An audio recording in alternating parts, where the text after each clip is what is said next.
Así inicia Es Noticia, Noticia en Profundidad. Qué placer acompañarles. Soy Tatiana Pérez, les saludo desde nuestra sede central en Caracas, en Venezuela. A partir de este momento, en la próxima hora, tenemos 3 temas que son noticia. Aquí están primero desplegados en titulares. Es Noticia Ecuador. Por primera vez, el presidente de la Nación, Guillermo Lasso, amenaza que en caso de concretarse el juicio político en su contra, aplicaría la muerte cruzada, es decir, disolver la Asamblea Legislativa y convocar a nuevas elecciones. En tanto, el Parlamento comienza el llamado a los testigos sobre el escándalo de corrupción conocido como el Gran Padrino. Analizamos este escenario.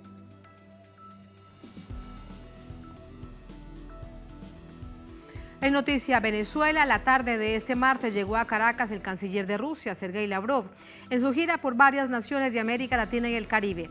Cooperación mutua, multilateralismo, integración bajo principios de diplomacia de paz, asuntos claves de una visita estratégica que analizamos.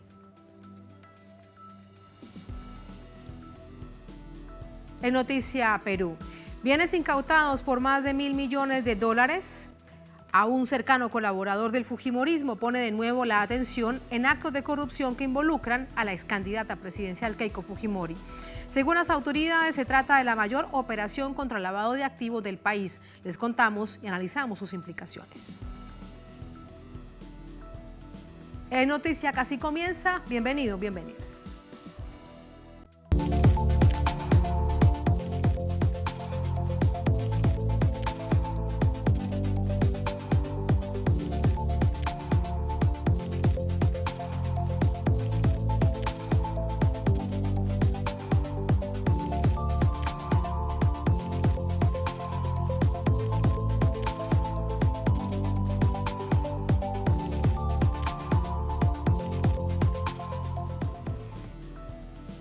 En Noticia de Ecuador, el presidente de esta nación, Guillermo Lasso, amenaza con convocar a comicios anticipados a través de la llamada muerte cruzada en caso de no contar con los votos que le salven de la destitución a través del juicio político. Vamos a verlo.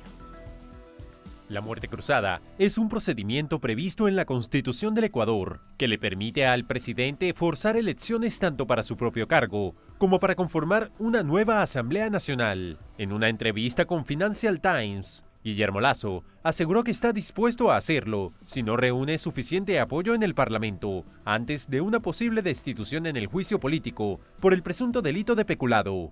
El mandatario ya había asomado la posibilidad de aferrarse a esa vía en días pasados. Yo he decidido ir a la Asamblea Nacional, defenderme, porque tengo que defender mi honor también.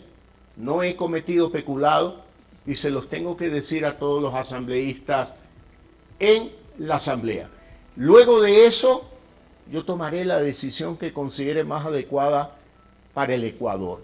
Lasso anunció que de presentarse este escenario, él se postularía nuevamente como candidato, pese a que en las encuestas alcanza apenas un 22% de aprobación. Por su parte, el presidente de la Asamblea cuestionó la aplicación de esta disposición al considerar que no existen justificativos. A ver, jurídicamente hablando, si es que el señor presidente de la República cree que existen a su discreción los justificativos para aplicar la disolución de la Asamblea, denominada comúnmente muerte cruzada, ¿por qué no lo ha hecho hace 6 meses o hace un año, porque se refiere a la famosa ley de inversiones?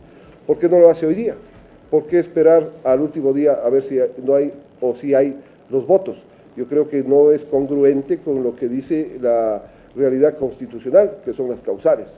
Sin embargo, también dice que es la discreción del presidente de la República, pero no podemos abusar de la ley y de la Constitución en este país. Este martes comenzó la fase de comparecencia de testigos sobre el proceso de juicio político ante la Comisión de Fiscalización. Han sido convocados al juicio algunos juristas, exfuncionarios del gobierno y varios periodistas. La víspera, la defensa de Lasso pidió a los legisladores que declaren inadmisible el juicio político y nieguen las acusaciones de malversación de fondos contra el presidente. La comisión debe llegar a la aprobación de un informe que recomiende o no el juicio político al Pleno. Se requiere la mayoría calificada de 92 asambleístas para aprobar la censura y destitución de Lasso de sus funciones. Las bancadas de Izquierda Democrática, Unión por la Esperanza, el Partido Social Cristiano y el Movimiento Pachakutik confirmaron en marzo un preacuerdo para conseguir los votos. Sin embargo, hasta el último momento el panorama puede cambiar. Muchos hablan de una mayoría que se pueda conformar, incluso si se rompen algunas bancadas, porque tenemos 2 años ya en el que muchos asambleístas se sienten relegados, muchos asambleístas sienten que no han sido escuchados por sus jefes de bancada y por lo tanto existe también mucho resentimiento. Y somos alrededor de, éramos, porque en realidad algunos tienen una cintura cimbriante, depende cómo se aflojen los resortes morales para seguir saliendo, de manera que nosotros somos alrededor de 8 compañeros que nos hemos mantenido. El jefe del bloque del PSC, Esteban Torres, afirmó tener conocimiento de los intentos del gobierno desde hace algunos meses de aproximarse a varios asambleístas en busca de sumar votos que salven a Guillermo Lasso de la destitución. Sumamos de inmediato más información a esta hora. Importante conocer otros hechos a través de nuestro compañero de labores en Quito, Orlando Pérez. Orlando, muy buenas noches. Y una de ellas es acerca del estado de salud del presidente Guillermo Lasso. Adelante. ¿Qué tal, Tatiana? Un gusto saludarte y también a la audiencia de Telesur. Por supuesto, a esta hora más o menos ya se conocen detalles de la situación de salud del presidente de la República de carácter oficial, porque los médicos del Hospital General de las Fuerzas Armadas del Ecuador han dicho que el presidente de la República ingresó a esa casa de salud el sábado a las 21:30 con un grave síntoma de fiebre, porque tendría una infección a las vías urinarias. Esa es la versión oficial. Y al mismo tiempo los médicos han señalado que se requerirá al menos unas 72 horas más, posiblemente hasta el día jueves, para que se pueda observar adecuadamente al presidente de la República. Sin embargo, han circulado otras versiones, hablan de un cuadro un poco más grave porque estuvo en la unidad de cuidados intensivos y precisamente por una infección de esa naturaleza no se correspondería, pero bueno, esos son ya análisis de otra naturaleza. Y esto a propósito que además el presidente de la República tenía un compromiso altamente importante, como es el encuentro que tenía en la provincia de Esmeraldas a propósito de los graves problemas de inseguridad que hay allá. No asistió él, pero tampoco asistieron todas las demás autoridades que podían haber atendido de inmediato una situación que es de emergencia para esa provincia y para el país, que tiene que ver con el nivel de inseguridad, los asesinatos ocurridos la semana pasada, que cobraron la vida de 10 humildes pescadores en esa zona, como ya lo informamos adecuadamente también la semana pasada. Y en el otro sentido tiene que ver con las comparecencias en la Asamblea Nacional, porque el día de hoy, como se mencionaba en la nota previa, además de algunos funcionarios, también llegó el exsecretario de anticorrupción del propio gobierno del señor Guillermo Lasso Mendoza. El exsecretario Luis Verde Soto, al ser interrogado por una de las ponentes del juicio, la asambleísta Viviana Veloz, reconoció que el documento que él entregó en el año 2022, donde se verificaban y se sugerían acciones inmediatas contra los actos de corrupción en el mismo gobierno del señor Guillermo Lasso, y no en el de Lenín Moreno, y no en el de Rafael Correa, como él ha dicho en otras entrevistas, pues reconoció que el presidente sabía de eso y que el documento, el informe que le presentó la asambleísta Viviana Veloz era de su puño y letra, con el asesoramiento de varias personas más de su secretaría, en aquel entonces Secretaría de Estado, que era la Secretaría de Anticorrupción. Con este elemento, cuando él afirmó que el presidente conocía, pues cundió un sentimiento de zozobra, de angustia y además de expectativa, porque esa sería, según lo que se mencionaba en ese momento, pues la prueba determinante que indica la causal que lleva al juicio político al presidente de la República. No se trata, como mencionan los defensores de los medios de comunicación y algunos juristas, de que se trataría de un peculado de orden penal. El solo hecho de haber conocido por parte del secretario anticorrupción de esta situación ya da énfasis y da más argumentos y peso a las acusaciones por parte de los ponentes de este juicio político. Y el propio presidente de la República reconoció en una entrevista con una cadena internacional que efectivamente la comandante de la policía de entonces, señora generala Tania Varela, en julio del año 2021, a pocas semanas de instalarse en el Palacio de Carondelet, también conoció de este tema. Es decir, que ya son dos elementos. El uno, el testimonio personal del propio presidente, y el segundo es el que ahora se reconfirma y se reafirma con la declaración en la audiencia de presentación de testigos y demás en la Asamblea Nacional por parte del secretario anticorrupción Luis Verde Soto. Se espera que efectivamente en los próximos días comparezcan más personas, hay un plazo de 10 días que vence la próxima semana y después de esto vendrán todos los otros trámites que son la elaboración del informe, la aprobación del CAL, el pasar al pleno de la Asamblea e iniciar el juicio político. Pero con respecto a lo que tú mencionabas, Tatiana, es importante resaltar que esa declaración del presidente de la República la hizo antes de ser recluido en la Casa de Salud del Hospital Militar, porque efectivamente fue una entrevista a la agencia Reuters que la hizo, suponemos, el día viernes o el mismo sábado y que recién se hizo pública el día de hoy. Por lo tanto, hay una contradicción porque también se conoció de la entrevista del presidente el domingo a través de la cadena internacional de televisión, se conoció y ahí mencionaba otra cosa y a la agencia Reuters se le mencionaba otra cosa. De hecho, la entrevista a la cadena internacional de televisión la hizo la semana anterior, es decir, el día jueves. Por lo tanto, desde esos días para acá, efectivamente, quizás hay contradicción entre la una entrevista y la otra, y lo que nos deja dudas es si volverá después de hacer alguna declaración y veremos otra versión del propio presidente de la República. Pero lo de fondo es que si en la una dice que va a utilizar la muerte cruzada y en la otra la está pensando, entonces lo que digo en términos muy prácticos, pragmáticos, es estamos en ascuas. Pues que por lo menos Orlando lo está pensando, tal vez. Mira, antes de despedirte, déjame preguntarte acerca de los testigos. ¿Se ha hablado con nombre propio, por ejemplo, de los exgenerales involucrados, de otros exfuncionarios del gobierno que tienen esa verdad que resultaría fundamental para el proceso? Claro que sí, están convocados algunas personas que tuvieron cargos públicos en las empresas públicas. No nos olvidemos que el principal está fugado, uno de los principales está fugado, está en Buenos Aires, de lo que conocemos.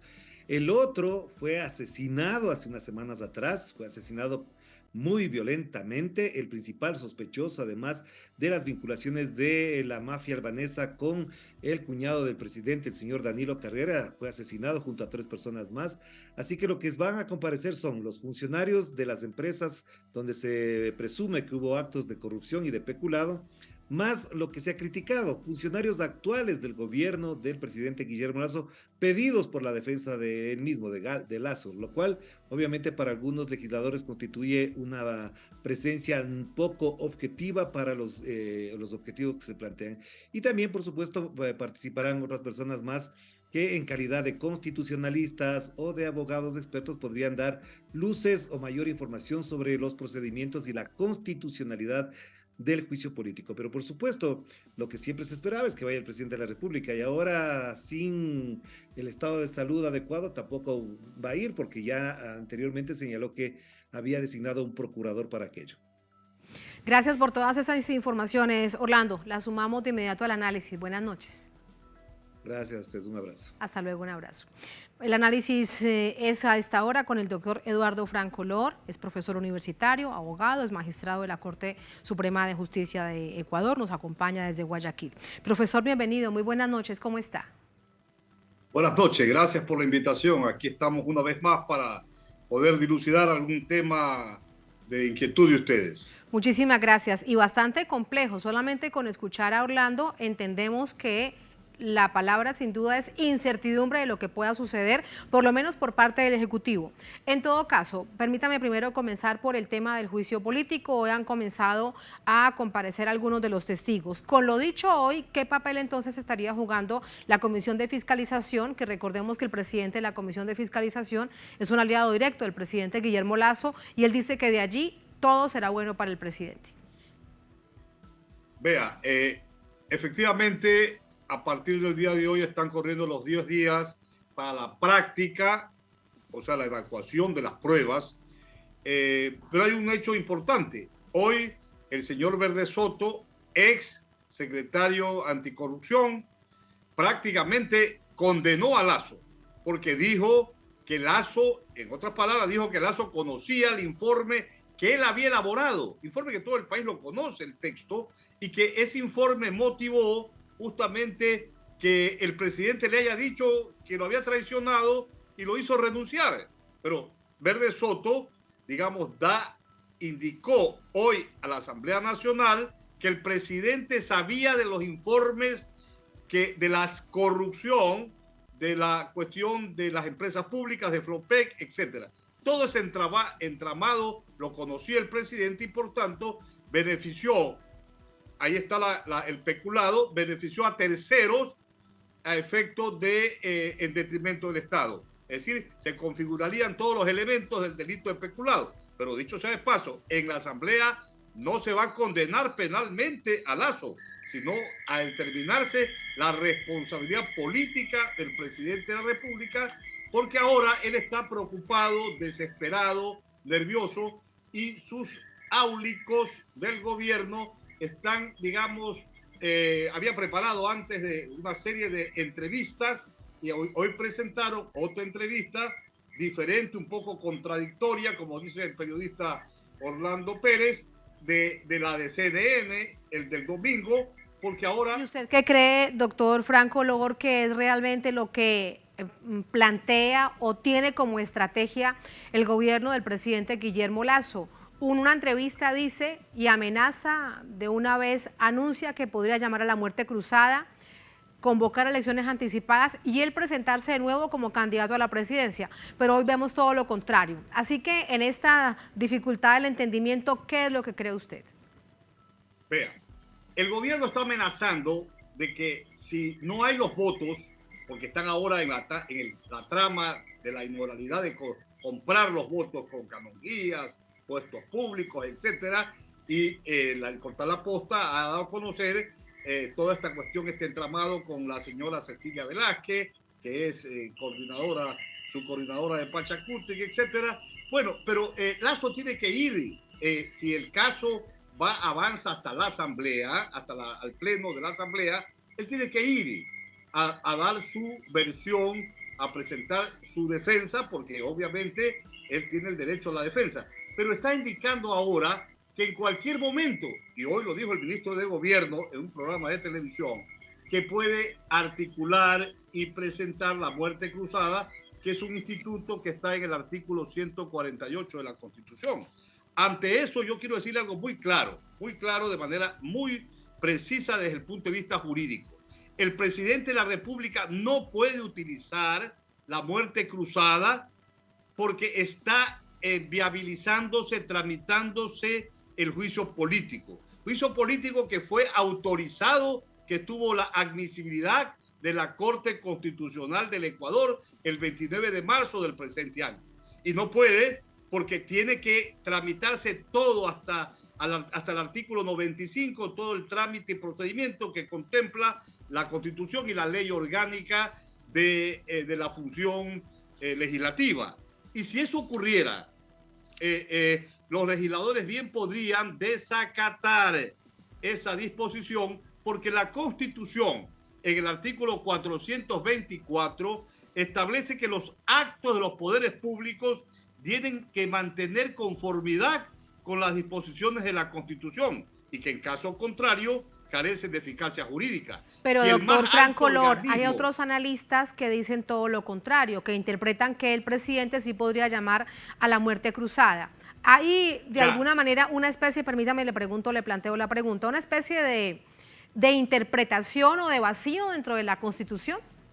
No, no hay vacío, porque mire, hay una coherencia lógica. Si la Corte Constitucional admite el juicio político, no puede ser que en medio y en el marco de ese procedimiento de juicio político autorizado por la más alta institución que justamente interpreta la Constitución, en medio de eso venga la muerte cruzada con causales que no hubieran. ¿Por qué? ¿Cuáles serían las causales que establece el 148 para la muerte cruzada? En primer lugar, que habría una crisis política y conmoción interna, que eso no existe y que inclusive las condiciones para ello ya la Corte Constitucional lo ha señalado y no hay en este momento en el país eso. El otro aspecto es que haya de manera reiterada e injustificada la obstrucción por parte de la Asamblea Nacional de la ejecución del Plan Nacional de Desarrollo. Tampoco. Y el presidente, en una declaración que hoy circuló, dijo que si no se conseguían los votos en la Asamblea, él va a la muerte cruzada. Esa no es causal. Esa no es causal. Por tanto, si eso ocurriera, el presidente de la República estaría haciendo un acto fraudulento que carece de eficacia jurídica y se estaría yendo contra la decisión de la Corte Constitucional. Ya. Y los Doctor Franco, asambleístas sí, pudieran ir a la Corte para declarar ese decreto ejecutivo y, digamos, nulo. Claro, pero permítame aquí una pregunta para el mayor entendimiento. En caso tal, estamos hablando de un hecho hipotético, no sabemos aún qué es lo que realmente va a suceder, faltan para esto por lo menos unos 15 días, pero en el caso hipotético, que el presidente convoque a la muerte cruzada, ¿cuál sería entonces el papel directamente de la Asamblea Legislativa, además de las autoridades de la Asamblea Legislativa, para que esto realmente no suceda? Y los aliados del presidente dentro de la Asamblea Legislativa pues aplaudan esta decisión del presidente, que todos se vayan a la casa, que se convocan nuevas elecciones y que él sea un candidato.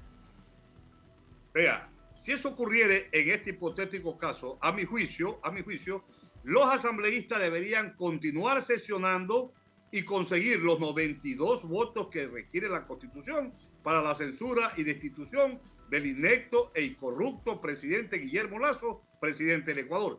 Y si la policía o las Fuerzas Armadas los desalojan, ellos podrían ir con mucha precisión y fundamentación ante la Corte Constitucional para que la Corte declare inválida y que carece de eficacia jurídica el decreto de muerte cruzada, porque no puede burlarse un permiso de una admisibilidad dada por la Corte Constitucional el 29 de marzo.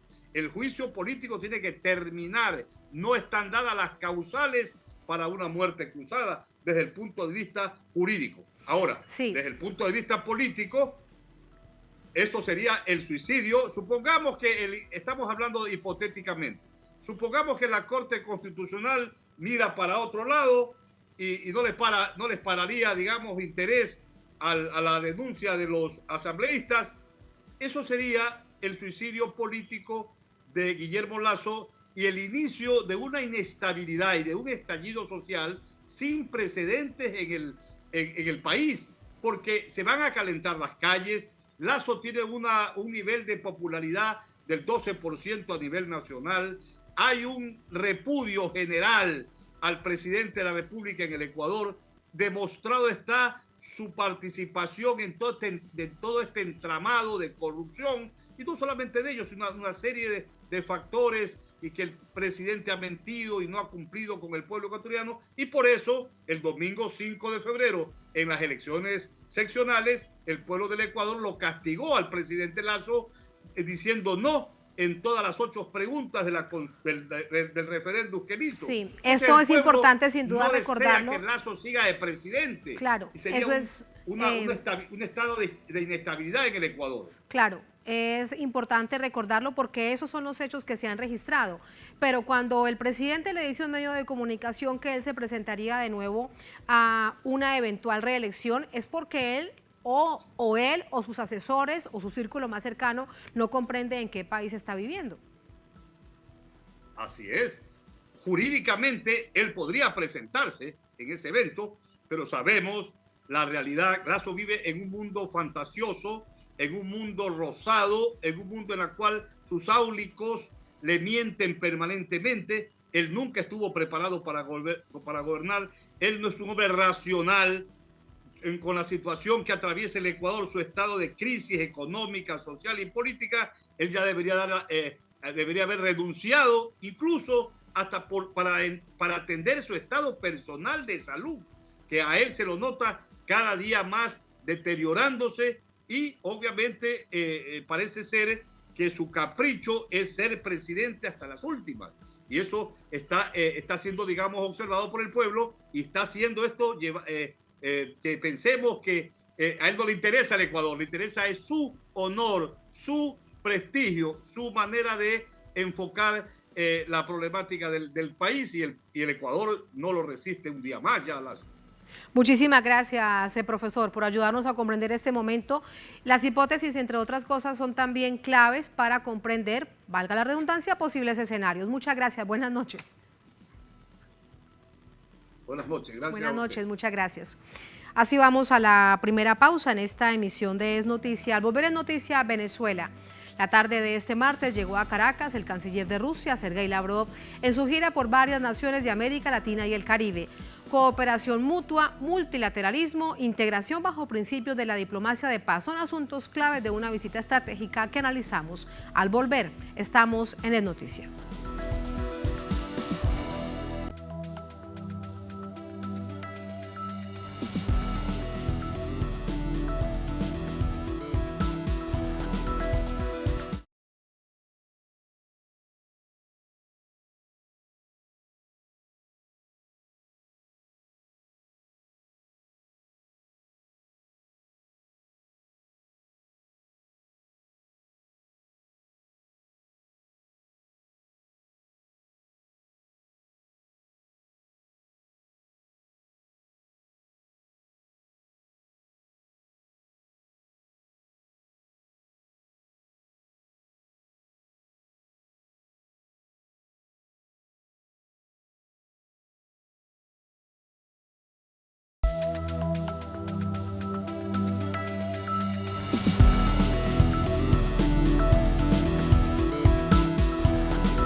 En Noticia Venezuela, el canciller de Rusia, Sergei Lavrov, arribó a Caracas como la segunda escala de su gira por América Latina y el Caribe, iniciada el pasado 17 de abril. El objetivo es abordar aspectos de la agenda de cooperación, fortalecer la alianza estratégica, además revisar asuntos internacionales. Muy oportuno, vamos a verlo. Sergei Lavrov, jefe de la diplomacia rusa, fue recibido por el embajador de Moscú en Caracas, Sergei Melik Bagdasarov, el viceministro venezolano para Europa, Franklin Ramírez, y otras autoridades en el Aeropuerto Internacional Simón Bolívar de Maiquetía. Asimismo, se reunió con el canciller de Venezuela, Iván Gil, y como parte de su agenda en el país, revisarán temas de cooperación entre ambos países, los cuales superan los 300 acuerdos en materia comercial, energético, agricultura, alimentación, técnico-militar, entre otros. Más de 300 acuerdos hemos firmado, hemos suscrito entre ambas naciones. El día de hoy, con el canciller Lavrov, hemos hecho una revisión de estos aspectos. Nos hemos comprometido a seguir avanzando en todos los aspectos que antes mencioné, sobre todo el aspecto energético, que es muy importante, el aspecto financiero, los aspectos de interconexión aérea y marítima, los aspectos comerciales. Buena noticia para los productores y productoras de alimentos agrícolas venezolanos, aspectos que tienen que ver con las regulaciones, para incrementar la exportación e importación de alimentos. Hemos visto también los avances en materia de sistema de intercambio de información financiera, creando esa alternativa a la empresa SWIFT internacional. Nuestros bancos centrales han venido trabajando. Durante su visita, Lavrov busca relanzar la cooperación mutua, impulsar el multilateralismo y la integración bajo los principios de la diplomacia de paz, complementariedad y hermandad entre ambas naciones. Y también hablamos sobre la situación en el escenario internacional. Venezuela es uno de los socios más fiables en el mundo. Nos unen lazos de cooperación estratégica, centro de los cuales la similaridad conceptual acerca de la agenda internacional y también los lazos de amistad y simpatía mutuas. Nuestras relaciones han sido aprobadas por la crisis y también se desarrollan no dependiendo de la coyuntura política que hay. Cooperamos en la arena internacional y estamos comprometidos a los principios básicos de la ONU, incluido la equidad de los pueblos. Igualmente, el diplomático ruso Apuntó a aliar fuerzas contra las medidas unilaterales de Occidente. Del derecho de los pueblos a determinar su destino sin permisión desde afuera, sin chantaje y también sin intentos de influir por vía ilegítima, por sanciones que están practicados por el Occidente. Venezuela y Rusia totalizan la firma de 36 grandes acuerdos desde el gobierno bolivariano de Hugo Chávez. Recordemos el 13 de diciembre de 2022, el director del Departamento de América Latina del Ministerio de Asuntos Exteriores de Rusia, Alexander Eshetinin, llegó a la región en visita oficial para la revisión de la agenda bilateral en aspectos políticos vinculados a la cooperación en los foros multilaterales y la cooperación económica. Así entramos con el análisis. Para ello nos acompaña Omar Hassan Fariñas, analista internacional, profesor en Relaciones Internacionales y Epistemología en la Universidad Bolivariana de Venezuela.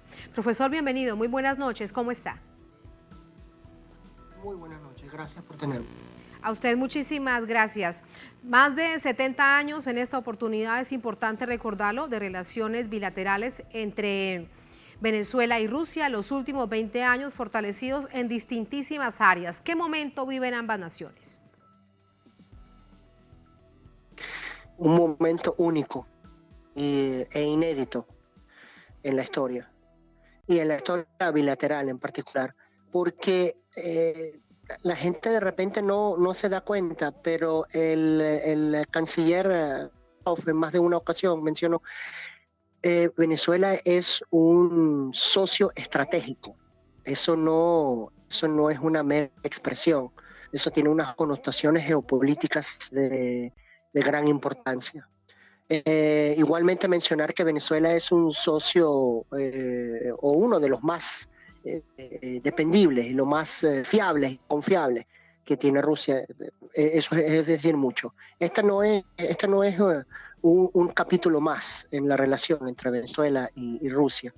Esto es un cambio cualitativo de dos países que comparten una visión geopolítica muy, muy precisa, en un momento geopolítico internacional a donde esta visión que comparten estos países está bajo bombardeo constante de un grupo reducido pero muy poderoso de países.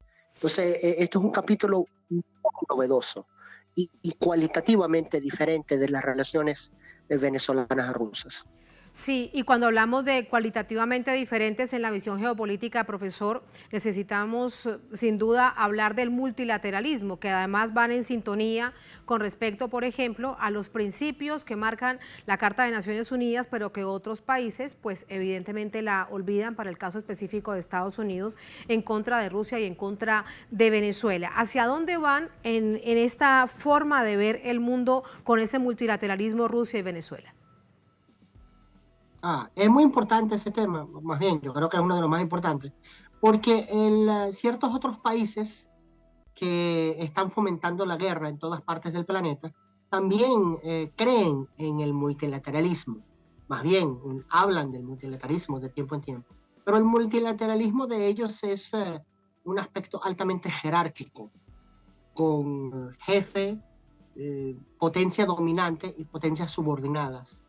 Mientras que el multilateralismo que están defendiendo países, y ojo, no estamos hablando de Rusia, nada más, Rusia, Venezuela, China, India, países del Medio Oriente, la gran mayoría de los países africanos, varios países en América Latina, es cualitativamente diferente, es otra cosa que casi es imposible de identificarla con ese otro multilateralismo.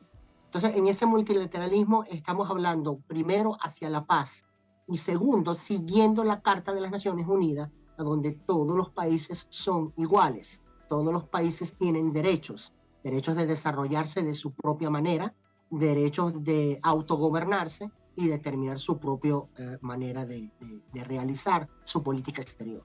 Sí, entonces es un clash entre dos multilateralismos.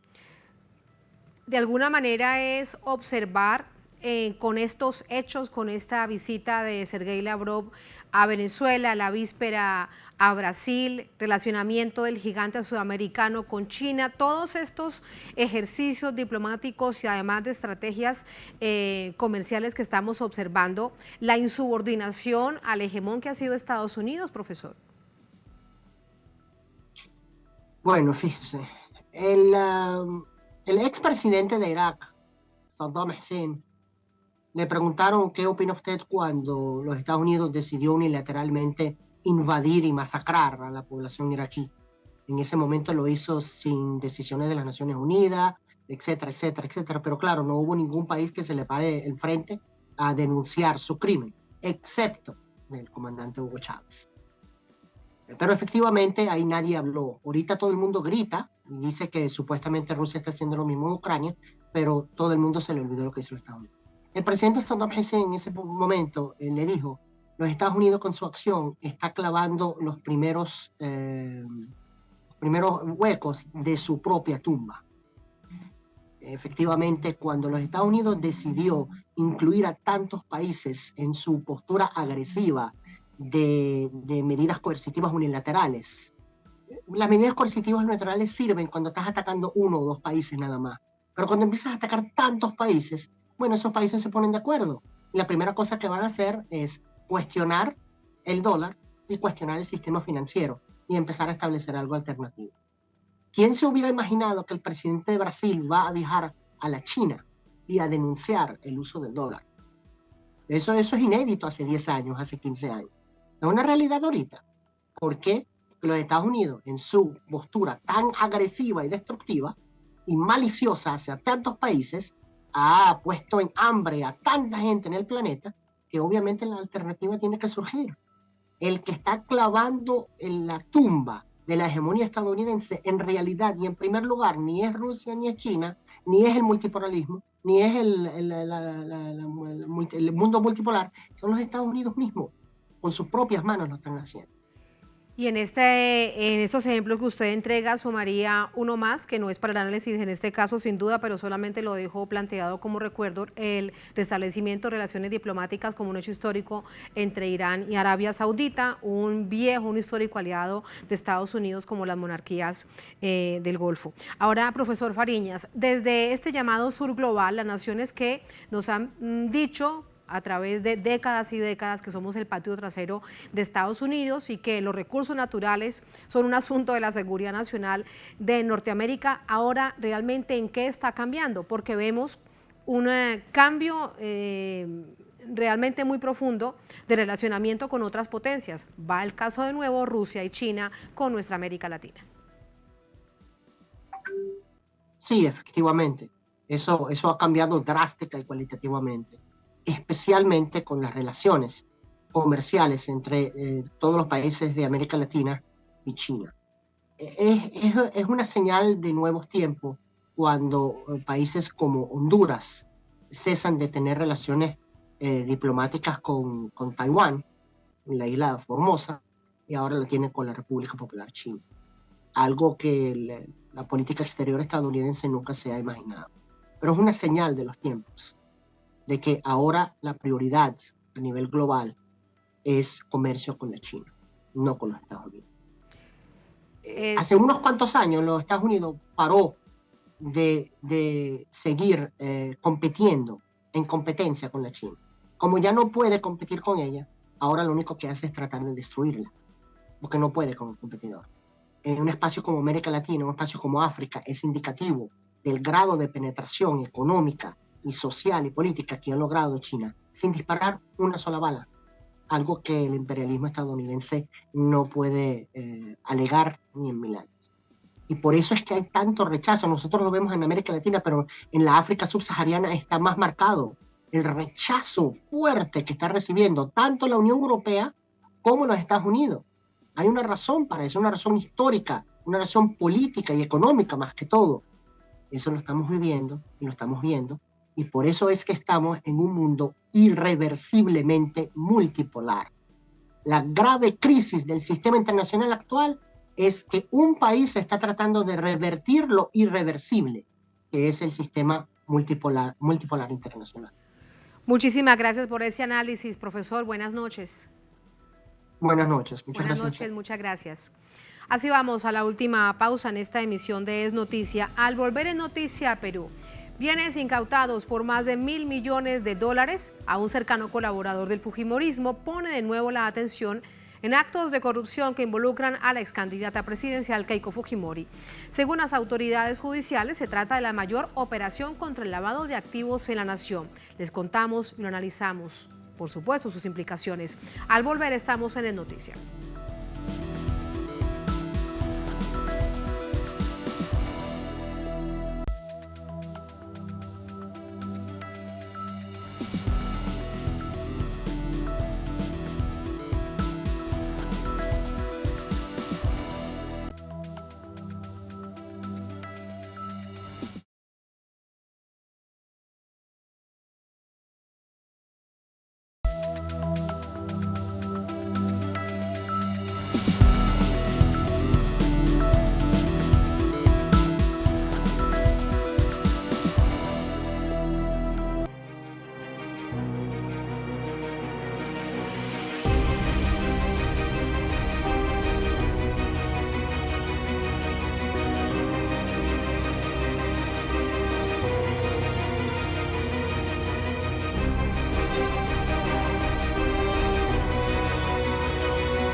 En Noticia Perú, la Fiscalía de la Nación realiza el operativo de incautación de bienes más grande de la historia de ese país, así lo han catalogado.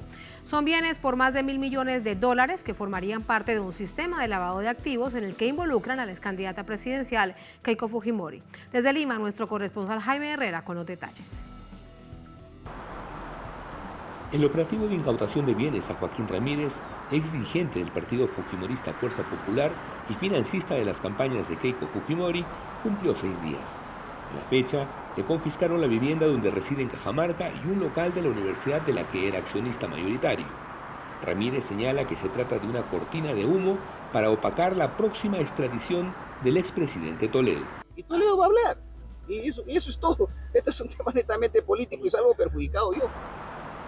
Son alrededor de 300 bienes entre muebles e inmuebles, que según la tesis de la Fiscalía, habrían sido adquiridos con recursos obtenidos con la defraudación de la universidad a las peruanas, aunque para algunos analistas también tendría relación con el narcotráfico. Lo dijo el ex agente de la DEA. Joaquín Ramírez le dijo al agente de la DEA, Keiko me ha dado $15 millones para lavarlos. Y también acuérdate anteriormente, 100 kilos de cocaína en los almacenes de una empresa de Kenji, su hermano. Para el ex procurador anticorrupción Julio Arbizu, este caso compromete directamente al fujimorismo, cuya líder, Keiko Fujimori, ha sido considerada por la Fiscalía como parte del brazo político de la presunta organización criminal dedicada al lavado de activos. Yo creo que el clan Ramírez ha estado involucrado con la organización de los Fujimori desde hace mucho tiempo. Han sido de hecho financistas de las últimas campañas políticas en las que participó la señora Keiko Fujimori postulando a la presidencia de la República, pero después ha habido ya un acercamiento más personal, más profesional o de despliegue de actividades económicas. De acuerdo al Ministerio de Justicia, la incautación que se le viene practicando a Ramírez está valorizada en más de $1.000 millones. A mí no me queda duda de que el fujimorismo como organización política obedece a los intereses de esas organizaciones criminales. Y creo que eso además tiene vínculos con ciertas élites económicas, ¿no?, que le dan sostén también a esas organizaciones criminales, con las que hacen sinergia, ¿no?, para seguir apoderándose del país en detrimento de la ciudadanía. Entre los bienes incautados están más de 200 inmuebles, edificios y casas lujosas, cerca de 100 vehículos, muchos de ellos lujosos, e incluso 7 aeronaves y un simulador de vuelo. Jaime Herrera, Telesur, Perú. Volvemos con nuestro corresponsal en Perú, Jaime Herrera, para conocer más detalles de las últimas horas. Hola Jaime, estamos contigo, adelante, buenas noches. Hola Tatiana, un gusto saludarte. Bueno, para toda esta semana la Fiscalía ha programado diligencias de incautación de bienes. Ayer lo vimos aquí en Cajamarca, Piura, Tumbes, también en Trujillo, donde se incautó algunos grifos que formarían parte de este grupo de bienes muebles, inmuebles, y de también empresas que se habrían comprado, se habrían usado para lavar el dinero producto de la defraudación de la Universidad de las Peruanas, pero también, según algunos analistas, producto del narcotráfico. Esto será materia de investigación en adelante. Pero también lo que es importante mencionar, Tatiana, es que ya están investigándose no solamente a Joaquín Ramírez, sino, como lo decías tú al inicio, a muchos políticos vinculados con el fujimorismo, principalmente la lideresa Keiko Fujimori y su asesor Pierre Figari. Ambos, según la tesis de la Fiscalía, son los principales miembros del brazo político de esta organización criminal que de algún modo lo que habrían pretendido hacer es llevar adelante una forma de enriquecimiento ilícito, pero además promoviendo el poder desde el Congreso de la República, desde el Ejecutivo, y por eso es que Keiko Fujimori en 3 oportunidades habría tenido la intención de llegar a la presidencia, pero no lo logró. Hay hechos vinculados al narcotráfico en la historia del fujimorismo, los hay muchos. Primero, cuando se encontró droga en el avión presidencial durante el gobierno de Fujimori, luego se encontró también droga en los almacenes de Kenji Fujimori, el hermano de Keiko. Posteriormente se ha denunciado a través de un colaborador de la DEA que Keiko Fujimori le había entregado a Joaquín Ramírez, que hoy es investigado, la suma de $15 millones para lavarlos en el Perú. Estos evidentemente sí es de la DEA, provenientes del narcotráfico. Así que durante toda esta semana las diligencias van a continuar. Muchas de estas se desarrollan en algunas comunidades alejadas de las ciudades, como por ejemplo aquí en Cajamarca hay bienes de Joaquín Ramírez inscritos a nombre de su compañía Lima Construcción, que están en la provincia de San Miguel, pero más precisamente en el distrito de Bolívar, hasta donde tendrían que llegar los funcionarios de la Fiscalía y la Policía, así como del PRONAVI, que es el Programa Nacional de Bienes Incautados, para que puedan proceder a la sustracción, en todo caso la retención de estos bienes, tanto muebles como inmuebles, Tatiana. Muchísimas gracias, Jaime. Quiere decir entonces que nos mantenemos muy atentos de cómo avanza esta operación. Como bien lo dice, lo recordamos, según la Fiscalía de Perú, de tu país, es un operativo muy grande, el más grande del país en esas características. Así que pendientes. Muchas gracias. Buenas noches. A ti, gracias. Buenas noches. Buenas noches. A todos y todas, gracias por habernos acompañado. Ponemos punto final a esta emisión de Noticia. Hasta mañana. Sigan con nosotros.